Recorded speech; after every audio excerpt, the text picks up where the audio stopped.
Polda Sumatera Utara kuliti AKBP Akhirudin Hasibuan, tapi pos PT Almira Nusaraya tak juga diproses. Polda Sumatera Utara sampai saat ini tak kunjung memproses bos PT Almira Nusaraya.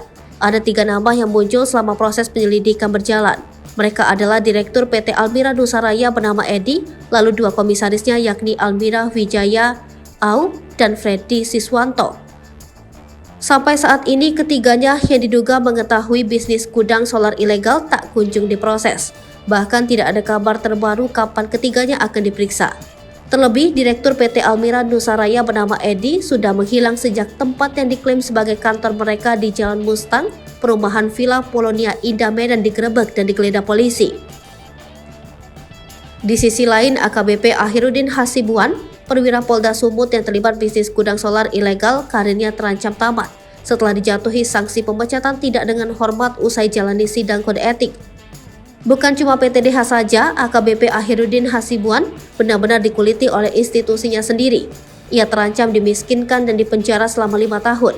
Namun di sisi lain, sikap tegas tak berlaku sama terhadap bos PT Almira Nusaraya.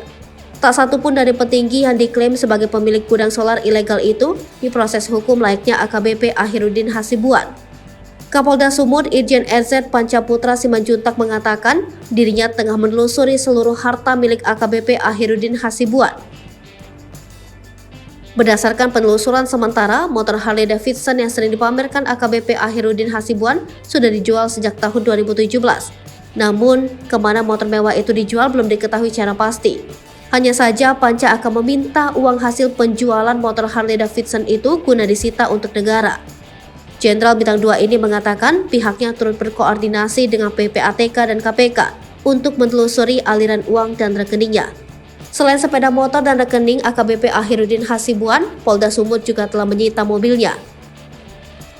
Mobil telah diamankan dan saat ini masih diidentifikasi kepemilikan dan didapat dari mana uang untuk membeli mobil tersebut. Meski demikian, Panca belum merinci mobil apa yang sudah disita. Berdasarkan hasil penelitian sementara, beberapa mobil yang ditemukan surat kendaraannya berbeda dengan nama AKBP Akhirudin.